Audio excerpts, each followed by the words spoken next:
Reider, Dittman, and thousands of other Norwegians protested the Nazi occupation of their country during World War II. On the 9th of April, 1940, I woke up at 3 o'clock in the morning because our house was shaking with the detonation of artillery fire. That didn't worry me particularly because I lived in the outer skerries of the Oslofjord near the principal coastal battery that protected the entry to the Oslofjord. And for a long period of time, for 6 months, Norwegian soldiers had been on neutrality guard out there at the coastal batteries because Norway was a neutral country in the war.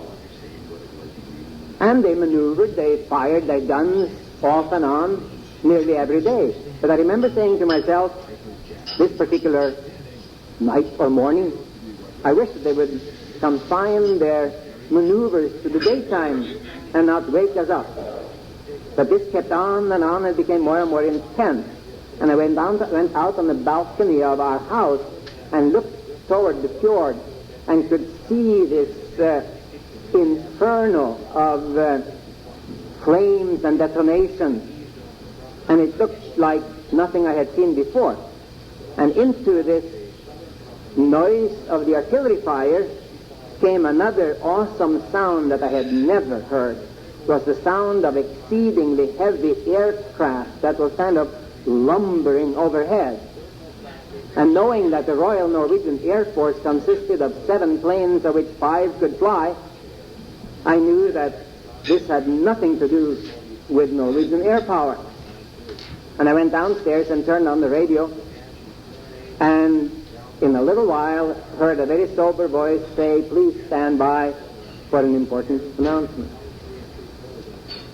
And in a little while, the radio announcer said, "Our nation has been invaded by the German armed forces.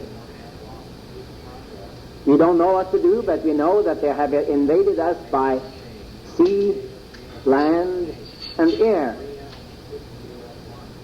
Later on that morning, a large German naval vessel was sailing up the Oslofjord. Having maneuvered past the coastal batteries that woke me up, and they were sailing in toward the narrow neck in the Oslofjord that is the opening to the inner fjord, to the city itself. There were 15 naval vessels that came in, and ahead of that fleet was Germany's pride, called the Blücher, the Admiral Blücher, which was a battleship of 45,000 tons, solid steel. On board the Blücher were 4,200 people, and that was 1,500 naval soldiers, and the balance were German civilians who had studied in Germany for 4 years in preparation for the takeover of the Norwegian civilian administration. They were the German experts on things Norwegian, including the Norwegian language. And as the Blücher approached the King Oscar's fortress, Oscarsborg, which was very modern, with a subterranean torpedo launching pad, the public address system at the fortress made this announcement saying, "A friendly fleet is visiting our country. Let us raise the flag and greet them." The commander-in-chief of Oscarsborg Fortress was a Norwegian traitor. Down on the torpedo launching pad were 3 men who had been on neutrality guard for 6 months and never done anything exciting. They looked in the periscope that they had there, and they saw this incredible target coming sailing up the fjord, decorated from stem to stern with flags, as though it were on a pleasure cruise. And they counted their buttons, and they said, "Should we? Shouldn't we? Should we? Shouldn't we?" And the result was that they pushed 2 buttons and launched 2 single torpedoes that hit their way to the surface and whistled along the surface and hit the Blücher in the ammunition room. within 7 minutes, that gigantic vessel on her maiden voyage, with a dance band playing in the prow and a military band playing in the back, expecting a grand arrival in Oslo, went down into these icy springtime waters of the fjord. And 12 people came ashore. 4,000 drowned that are still entombed in the Blücher at a depth of 300 meters in the Oslo fjord. Why do I tell you this long story? For the reason that the principal gain on the part of the Norwegians with the sinking of Blücher, which was more or less a freakish accident, was that all those who had trained to take us over in day-to-day activities were lost. So the Germans suffered a real setback in taking over municipal and provincial and federal Norwegian governmental affairs. And that gave the rest of us time to organize. And in a sense, the sinking of the Blücher meant the launching of the Norwegian resistance movement. I worked in the resistance movement from December of January 1941. But in October of 1940, 27th of October, a bright, sunny autumn day, something happened to me that sealed my destiny in a way. A Norwegian preacher came to my hometown to give a speech in the movie theater, which was a large place accommodating 1,500 people. And he was going to tell us about the glories of the New Age, about how wonderful it would be for the Norwegians if they all agreed to German terms. And we who were young and in high school at the time decided that it would be a shame if anybody came to listen to him. And so we started a campaign outside the movie theater saying to anybody who seemed eager to go in that you better not go in there because this place is going to be blown to bits. Nobody knew how to handle dynamite. But the warning was apparently sufficient. So that when Quisling's Minister of Propaganda, whose name was truly sung, that's a wonderful name for a Minister of Propaganda, it means birds twitter. When he came on the stage at the movie theater, he faced 48 faithful Nazis, and outside the movie theater were 3,000 or 4,000 people gathered. Not knowing exactly what to do, then somebody said, let's sing a song. And so we started singing, but it didn't go too well because 4,000 people standing here and there singing don't always get together. So somebody said, we got to get somebody to lead the singing. I was a music student, and I was the conductor of the local youth choir. And so somebody, much against my will, hoisted me up on a ledge in front of a store, and I conducted this mass chorus singing songs. Sounds like a very innocuous activity. However, on lampposts and walls throughout Norway, there were posters that told you what you could do and what you couldn't do. And they always started like that. Geschossen wird derjenige, that's German, and it says, subject to execution is he who does, and then enumerated what you couldn't do. One thing you couldn't do, you couldn't gather more than 6 people together at one time. 6 people. They also said, it is absolutely forbidden to sing patriotic songs, and all sorts of other things. So we were doing something terribly illegal, but we enjoyed doing it, until from my high vantage point I could see down the street that masses of German soldiers were moving in my direction with their bayonets bared. And I did the only sensible thing that I could do. And I jumped off my ledge and I ran away as fast as my feet would carry me. And I ran and ran and ran until I got into the woods that surround our city. And from a vantage point up in the woods, I could see things happening downtown. And I decided that it wasn't safe for me to go home, so I stayed in a cave in the woods overnight. Next day, Monday, everything was very quiet down there. And I went back to my house, which is located still, my family's house, on the edge of the woods, And I put my key in the latch and opened the door and stepped into the hallway and into the entry room in the house. And I had no sooner opened that door than I noticed 3 men, strangers, standing up and coming towards me and say, "Sind Sie Herr Dittmann?" Are you Mr. Dittman? It's awfully hard to deny in the circumstances. It's going to be a few minutes, said, like 7 or 8 "You minutes sind before verhaftet. You are under arrest." And so I was arrested for having instigated this particular demonstration against a Nazi, which I hadn't done. I was just, a participant. And I was put into jail, and I became the first political prisoner in the history of my hometown. My hometown was founded in 871. Long time ago. But I wasn't a bit proud of it. I was scared. But what I want to do is that this tape media, ran right up to the the end, jail into which I was and I want placed to balance it off on this one. was So run by I want to stop it and Norwegians then like my turn this family. one over so I can The just hit Germans hadn't been pause able to on take this. it over. So it was no real hardship to be in that jail, except that you were in jail.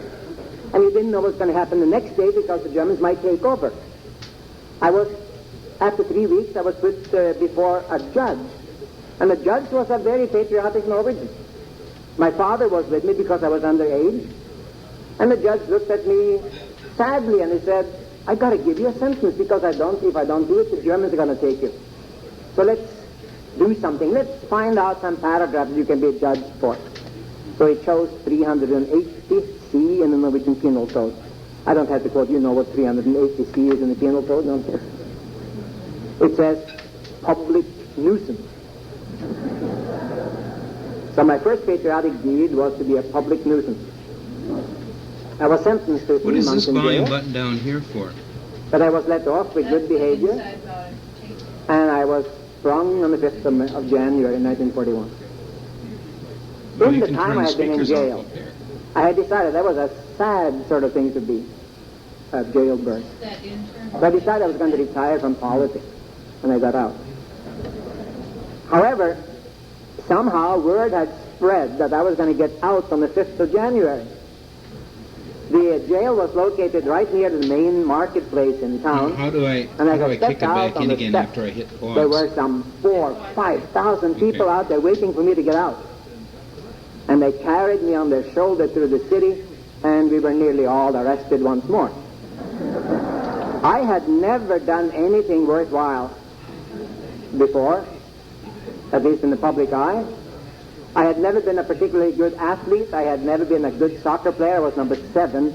I was the 7th reserve on our soccer team, which meant that you would get to play only if 6 people were killed.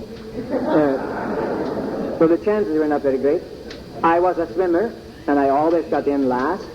I finished, but I always was last. I was not particularly popular with a girl. I had a hard time as a youngster. And here I was carried through town in a state of heroism. And I decided it wasn't time to retire from politics. So my membership in the resistance movement dates on the 5th of January, because that same evening I received a rather surreptitious telephone call. I was asked to meet in a certain place, and I became enrolled in the underground, knowing throughout the war 11 other people who were members of the underground. No more. I had a feeling, I know now, that in my hometown, which had a population of 12,000, there were 4,000 active members of the underground. One of them was my father. But I knew only 11 others, and I didn't know my father was a member of the underground. Of course, that's the only way it works. You kept it very secret. When I graduated from high school, I was assigned by the underground to work in a shipyard in my hometown. In the shipyard, they were building 2 cargo ships, 2 large cargo vessels. Everything you did in Norway during the war, ultimately you did it for the Germans, because they were the only ones who had everything in control.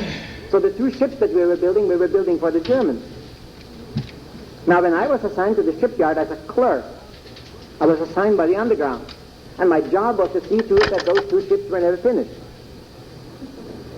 That wasn't very difficult, because of the 1,500 people who worked at our yard, I know now that 1,421 were members of the underground. So nobody worked very fast on those ships, but if we seemed to have finished something or other, I would say, I don't think we have enough material to go on, so do something else. But then, in 41, on the 20th of June, well, a little bit before the 20th of June, we received a message from the Germans. They said, these two ships have now been worked on for 3.5 years. They started before the war. And they ought to be finished very soon. And it so happens that the wife of the commander-in-chief of the German Navy, his name was Reider, Admiral Reider, is coming to Norway, and she would like to have a special occasion. And in fact, we thought it'd be nice if she could baptize the ships as they are launched. So we want the ships ready for launching on the 20th of June, 1941. If not, we will arrest everybody on the whole yard. So we finished the ships in 2 or 3 days. We didn't finish the ships, we finished them for launching. You know, a ship is really outfitted after it's launched. So we finished it for launching, and the 20th of June came, a bright, bright sunny day. The Germans were so enthusiastic, but it was the first time that anything major had been accomplished by the Norwegians for the Germans.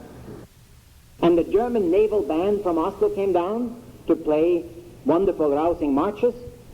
And as Mrs. Reider got up on the scaffolding that we had built and hit the ship with the champagne bottle, the band struck up Deutschland, Deutschland, über alles, and the ship began to glide beautifully down the bedding. The bedding is where you build a ship. And it went very beautiful, very smooth. The band played, everybody smiled. The ship hit the surface of the water, and it kept going down.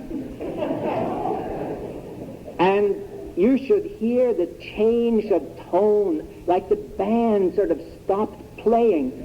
A little note here, a little note there, and all of a sudden, plop, it was all over. We had been working intensely to get the ship ready for launching, and we had also been working intensely on that particular aspect of it that made it rest on the bottom of the fjord for the next 3 years. I jumped on my bike and rode home across the bridge. The shipyard is on an island.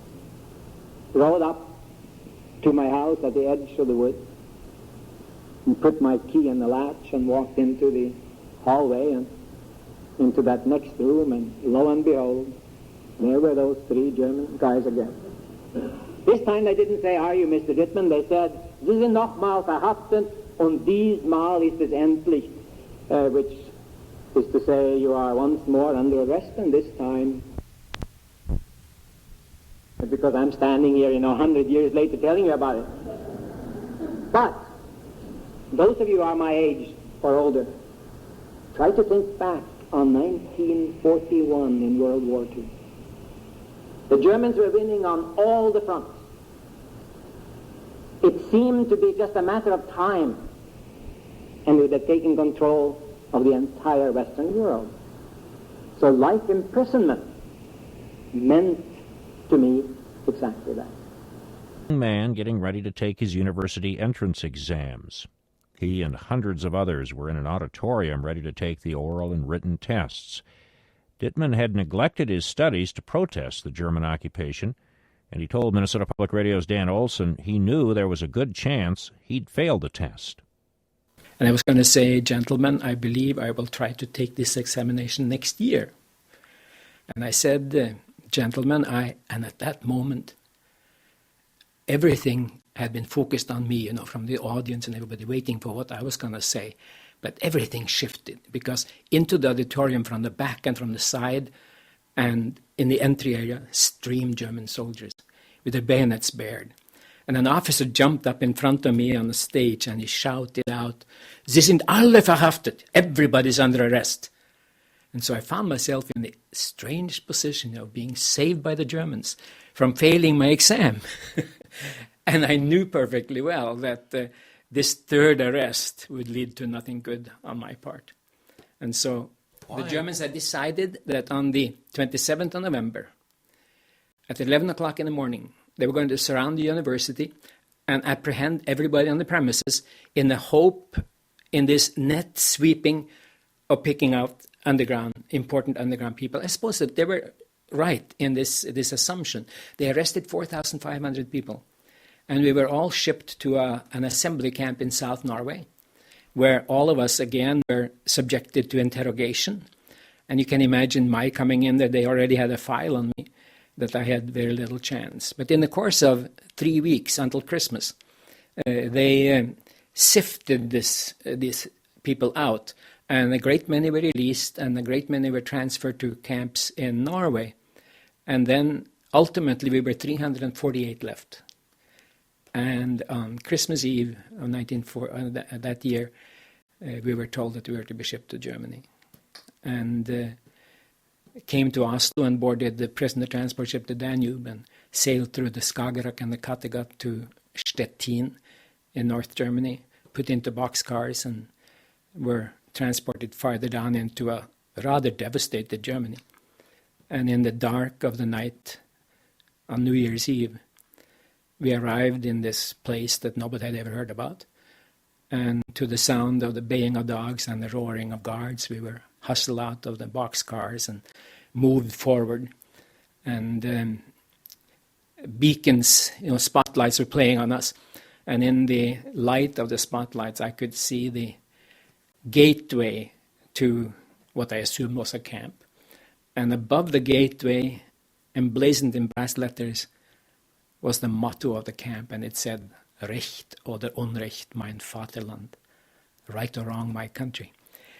I didn't know then, but learned later that wasn't a German phrase at all, but that was an American phrase. It was said by Stephen Decatur in the early part of the 1800s when he lifted his glass to his fellow soldiers and he said, my country may she always be right, but right or wrong, my country, thereby issuing forth one of the most immoral statements ever made, one that we have been struggling with in America ever after, where we put patriotism ahead of our own moral responsibility.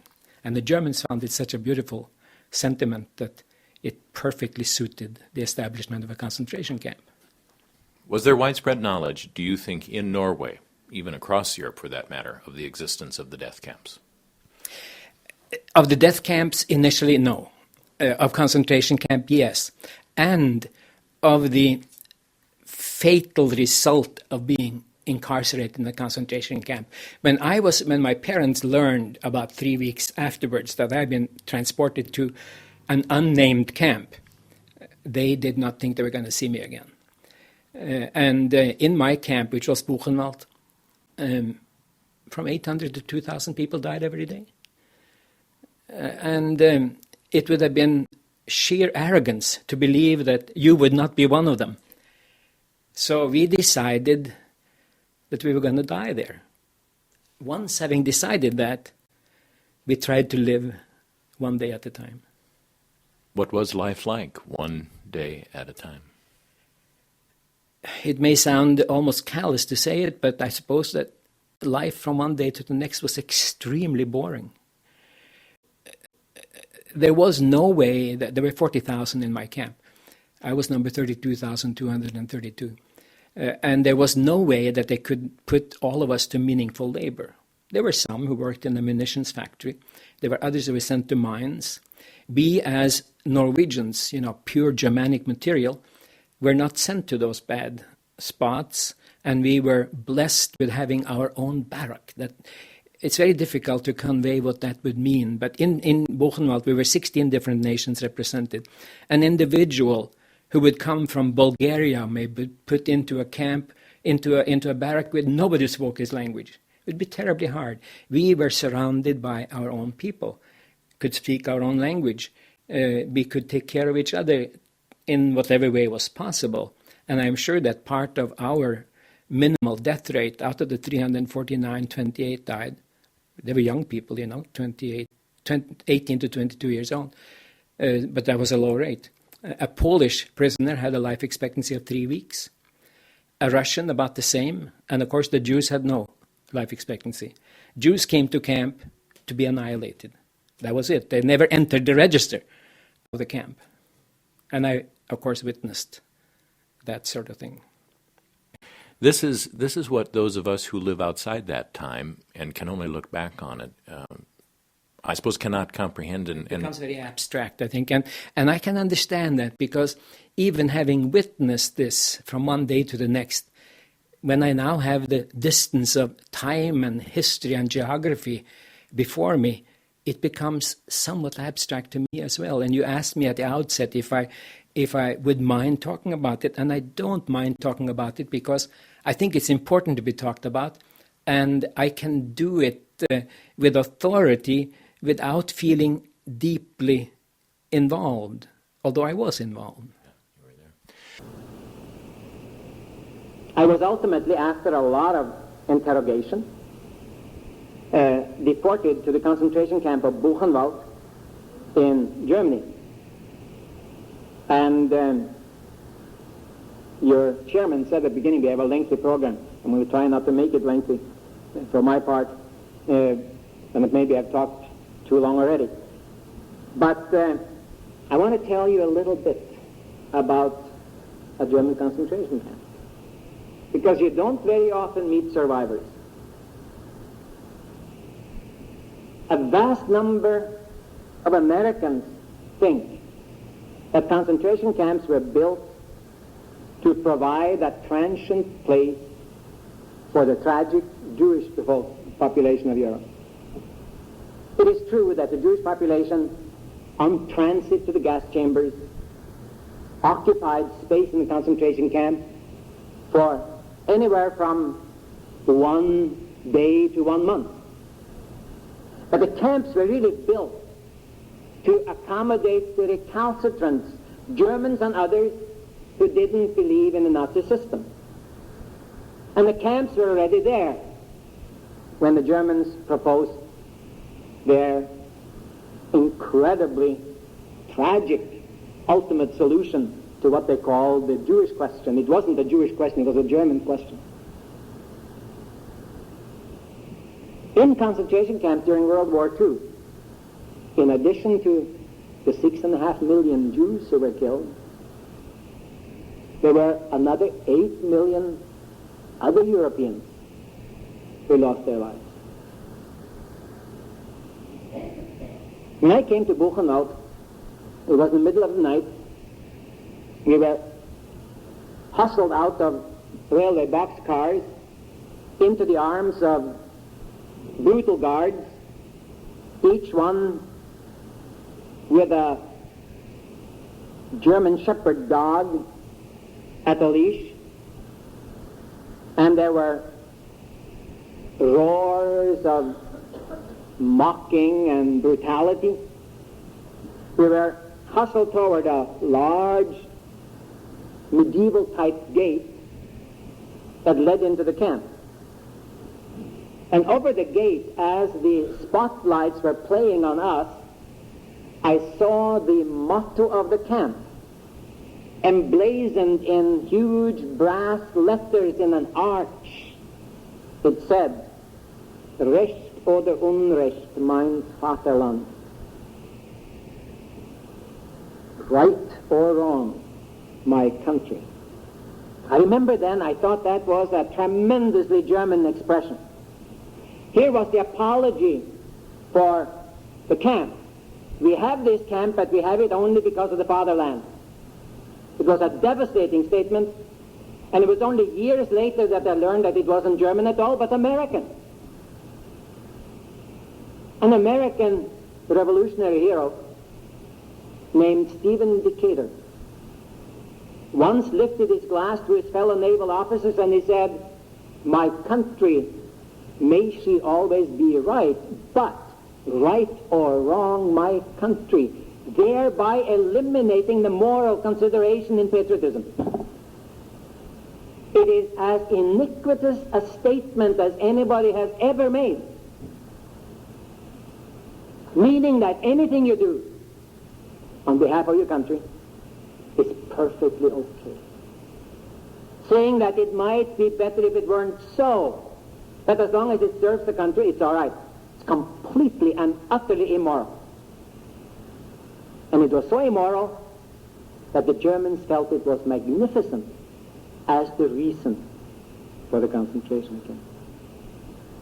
I tell you this because if someone had told a German in 1922 that within less than 20 years they would have killed 6 million people for just being part of a certain group, they would have said, it's impossible. It will never be done.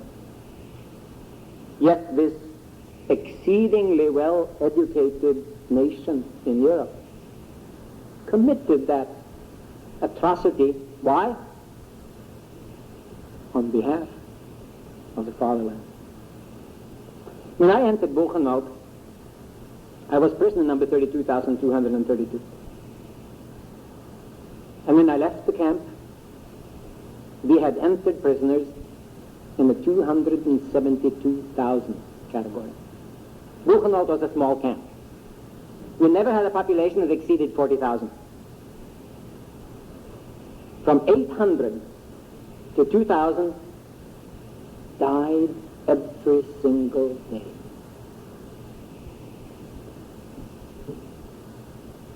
Those are just figures. They don't mean anything to you. And in fact, even I who lived there find it difficult to comprehend numbers. And when numbers become so dizzyingly huge, we tend to resort to disbelief. If somebody happens to your neighbor, to your neighbor's child, or to two neighbors or two children in the neighborhood, and you feel it, you can live the agony. Remember what happened with Jessica in the cave. Every one of us sat there glued to our radios and television to see what happened to that child. But when 5,000 Ethiopians die of starvation every day, we don't give it much thought because the numbers are too big for us to comprehend. And when I say to you that 800 to 2,000 people died in Buchenwald, or in the course of 3 years, 200,000 people died in my vicinity, then you find it very difficult to deal with. And I don't blame you for that. But I tell you, it happened. I was there. Let me give you one or two specific experiences that will bring this home to you. Our routine was this, that we were awakened at 4 o'clock in the morning. We cleaned ourselves as well as we could. Had no hot water in 3 years. We ate breakfast, such as it was. And then we went out to be counted at 4:30.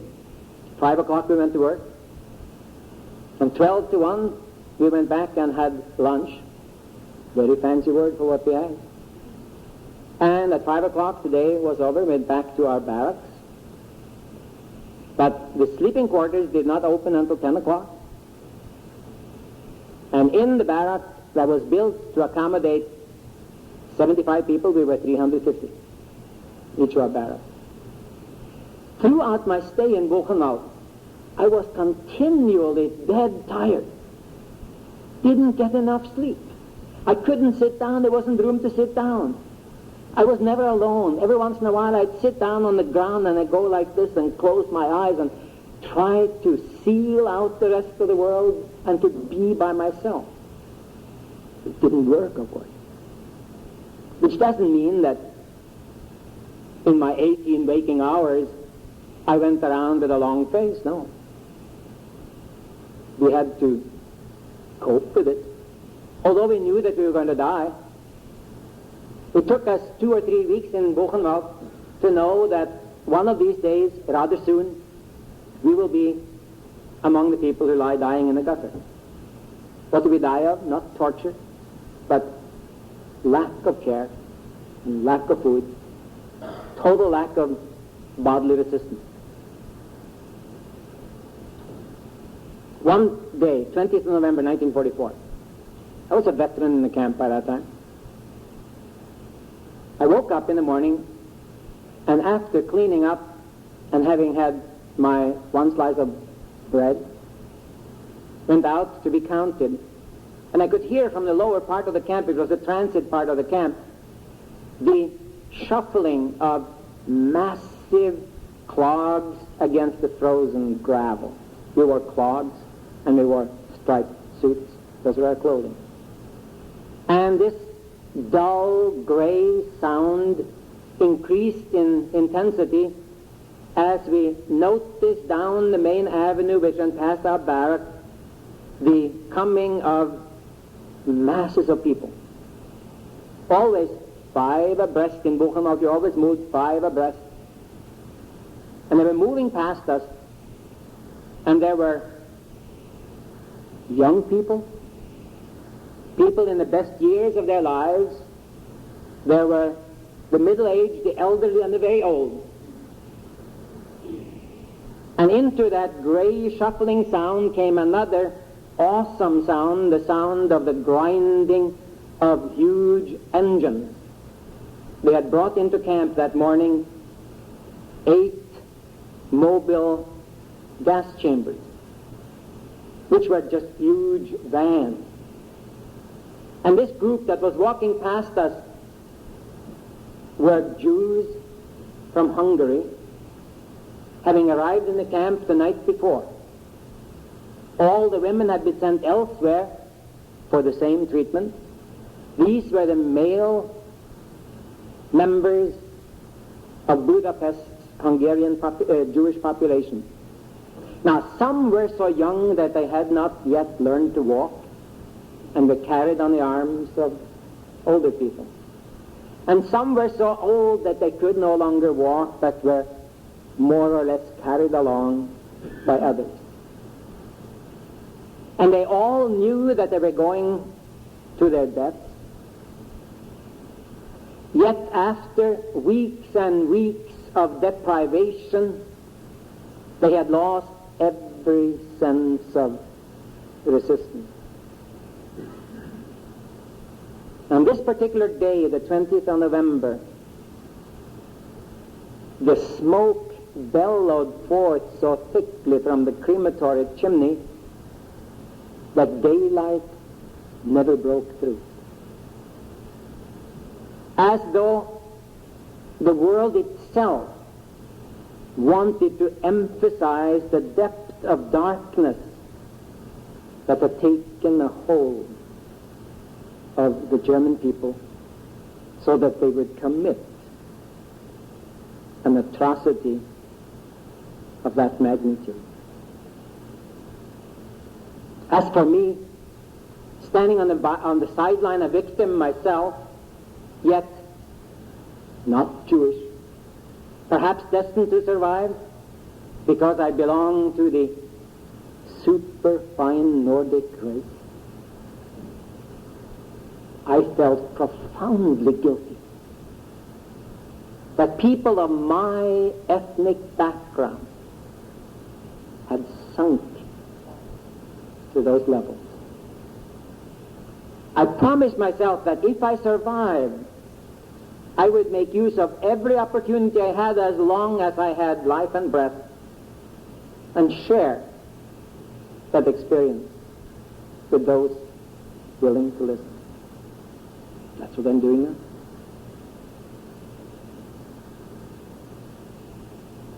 So as I stand here in reasonably good health, you may wonder how I got out of it all. That in itself is sort of a miracle. As the war drew to its inevitable end in the winter and spring of 1945, and the Germans were losing on all fronts and were being confined ever closer and closer to the home territories, we who were in concentration camp were very fearful, because we said to ourselves, they'll never allow us, with what we know, to get back into society. So we thought that somehow they'd kill us all. When you disappeared from the ranks in Buchenwald, you did so through an announcement on the public address system. In every barrack was a loudspeaker connected with the headquarters. And it would start out like this, Achtung, Achtung, attention, attention. Then it would say, for instance, Häftling Nummer 32, that would be me. You know, prisoner number so and so. And it would say sofort zum Tor, meaning immediately to the gate area. That meant that you were to be executed. We knew that. On the 18th of March, 1945, the speakers crackled. Sober voice said, Achtung, Achtung, sämtliche Norweger zum Tor. Every Norwegian to the gate. And so we were convinced that now it was going to start. Now we who felt that in some ways we had been better off than the others because we were considered part of the super race. They were going to kill us all. And then they would, next day they would say, sämtliche Holländer, all the Dutch. Then come all the Danes, and then would come all the Belgians and all the French. So we shuffled up to the roll call area, 347 of us. And as we stood there, lined up 5 by 5, we noticed that the gate swung open, you know, that gate with the Recht or the Unrecht. And into the roll call area came the commander-in-chief of the camp, a sort of a secularly sacred individual whom we never saw, but just heard about. Came in there, dressed in his finery and with his spurs clattering. And with him were 2 young officers in a kind of a dust blue uniform that we had never before seen. And we lined up there, and Sturmbannführer Pistol, the commander, walked up and down in front of our ranks, and he said, "Na, wie geht es euch, meine norwegische Freunde? How's it going with you, my Norwegian friend?" Didn't make us feel very good. We didn't feel particularly friendly. We felt, in fact, that with him as a friend, you didn't need any enemies. But then he said, "I have somebody here who would like to talk to you." And so one of the young men stepped forward. He didn't look terribly military in spite of his uniform, and he said to us, in Swedish, he said, "Jag har kommit för att tacka er åt det neutrala Sverige. I have come to bring you to neutral Sweden." It's a stunning announcement, you know. When Sweden was neutral in the war, to be taken to the neutral country meant that for you the war was over. You might expect us to have shrieked for joy, which we did not do, because there wasn't a single one among us who believed him. We thought, gee, why did they have to do it this way? Why don't they just come right out? We have expected for 3 years that we're going to die. Then this young man said something very peculiar. May not sound peculiar to you when I quote him. But he said, "But before we leave, I would like you to go back to your barracks and pick up your belongings." We didn't talk to one another, but something spun through our head. It was this: if he were a German, an SS officer, a Gestapo officer, anything, he certainly would know that we had no belongings. We had nothing but our striped suit and our number and our red triangle that identified us as political, a kind of a flat beret and wooden clods. So we shuffled back to the barracks, into the barracks and out again, and back up to the roll call area.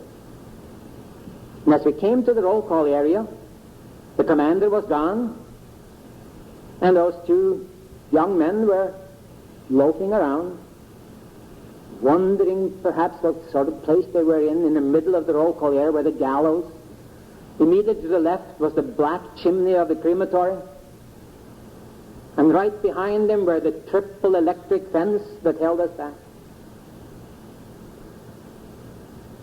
As we came up there, he said, had a strange thing. He said, all right, English, you know. He didn't say Achtung. Even a German who might be friendly, I never met one, but even a friendly German would have said Achtung, you know. Achtung, come with me and have a cup of coffee, you know. But this man said, all right, let's line up 2 by 2. 2 by 2, it didn't belong in Buchenwald at all. It was 5 by 5, 5 by 5. Zu fünfe, immer zu fünfe. Well, it took us a while to line up 2 by 2. We hadn't done that before. But we did. And then he said, still in that jovial voice, still in Swedish, he said, all right, still that English word, let's go, he said. He said, didn't say Achtung, Achtung, abmarschieren, as the Germans would have said, but said, all right, let's go. So we trod along, still not knowing what to think of this. But we came to the gate and the door swung open. We walked out of the camp. Climbed behind me, still said, Recht oder Unrecht, mein Vaterland. We walked through the military camp to a large parking compound. And in that parking compound there were 17 white buses marked with Swedish and Red Cross flags. And as we stepped into each bus, we were sort of halted momentarily by a banner that was stretched across it, and it said in Swedish, welcome to neutral Sweden. It is over. What had happened was this, that Count Folke Bernadotte, a nephew of the King of Sweden, and the international vice president of the Red Cross, had negotiated with Himmler, and he had received Himmler's written permission to go to all camps and pick out Scandinavian prisoners on the condition that we would be interned in Sweden until the end of the war. And so, with this blanket authority, he sent buses and personnel in all the camps and picked us up. But the condition was also this, that everybody has to be assembled before they move out of Germany. And so we were all brought to a concentration camp again in Hamburg called Neuengamme, a very bad camp, no better than ours. But at least we thought that we were on the way, because as we were there were more and more Danes and Norwegians coming in the camp. There were all these incredible reunions happening every single day. And 6 weeks later, on the 30th of April, there came from Denmark a colossal fleet of white buses. Now, Denmark was still occupied, but the Danes were occupied under somewhat different circumstances. And all the bus owners in Denmark had volunteered for this activity. And so they stowed into their buses 32,000 prisoners on their way to Sweden. We traveled through Denmark, where people, still occupied, where people stood along the side with bouquets of flower and food, for us. We were just showered with wonderful attention. We got to the coast of Denmark, and the ferry boats were waiting for us. And on the 1st of May, we crossed by ship from Denmark to Sweden, and at 5 o'clock in the afternoon, set foot on neutral soil. 1 week later, the war was over, as you know, the 8th of May. By that time, there were 80,000 Norwegians in Sweden, prisoners who had been released and refugees from Norway. And it took a lot of time to organize the return of all of these. But on the 28th of May, the first extra train from Stockholm to Oslo left, and I was selected to be one of those on board that train. And it's a long way from Stockholm to Oslo. But after hours and hours of chugging along, there were 4,000 of us in this first train. We crossed the border between Sweden and Norway. And as we came on the other side of the border, the train stopped. Not for customs or anything like that, but it stopped. And nobody told us what to do, but each one of us went out of the train and picked up a handful of dirt and put in our pocket. And after a little while, the train went on. And there we were, people who thought that we were destined to die, and they were alive again, and back in our own country. I was in then at that time there were 85,000 Norwegians in Sweden, us returning prisoners and refugees. It had been impossible for the Germans to monitor the 1,500 miles of borderline between Sweden and Norway. So Sweden became a center of refuge for us. I often get the question, how did the Norwegians feel about the Swedes being neutral during the war? And some Norwegians didn't feel too great about it. And in the first year of the war, 50,000 German troops traveled unobstructed through Sweden to the Norwegian battlefield. But it was very important for Norway to have this neutral country right nearby so that people under pressure, important members of the resistance, could get across to Sweden, and from Sweden they could get to England and join the Norwegian forces in exile. Evil just seems too simple a word to try to convey what it was. That was this industrial effort to exterminate, to annihilate a group of people, the Jews, and for that matter, other groups of people too. As you reflect back on it and think about the mindset of human beings who organize that kind of extermination, what kinds of conclusions have you come to? It's a very difficult question to answer. I know, for instance, for a fact, that the existence of concentration camp and the existence of death camps was a known fact in German circles. No matter what they say today, it was a fact that they knew, because we were on working columns in the city, were received with mocking and spitting and the throwing of pebbles at us. So they knew that this happened. I don't know what makes an entire nation subscribe to these kind of supremacist ideas. But, we have it around us here as well, only that it hasn't been blended with straightened economic conditions, which were a fact in Germany in the 1920s. It cost 5 million marks to send a letter from Hamburg to Munich. The inflation was horrendous, and Hitler came with this notion that all of this misery is not your fault. It's the fault of the Jews. So the Jews became a convenient scapegoat for Hitler. And he could do this because Germany had a long history of anti-Semitism. I've been working at a Lutheran institution for 50 years, but one of the most rabid anti-Semites in German history was Martin Luther, who said as much as this, that they should be annihilated. So this re-echoed with an appealing tone in the hearts and minds of the Germans. Every German living in a city, at any rate, had a neighbor who was a Jew. There's no question about that. And they disappeared. And the neighbor or the city itself got their belongings and enjoyed this new that they experienced as a result of their neighbors and friends being sent off to death camps. I don't know what does it, but I do know that in clusters, even here at home in America, extremist things happen, and we don't know. The principal Nazi song was this, Heute marschieren in Westen, morgen den ganze Welt. That means today we march in the West, tomorrow we march in the whole world. This notion of conquering the world and ruling over everybody else was an age-old German notion. And the system allowed this to happen.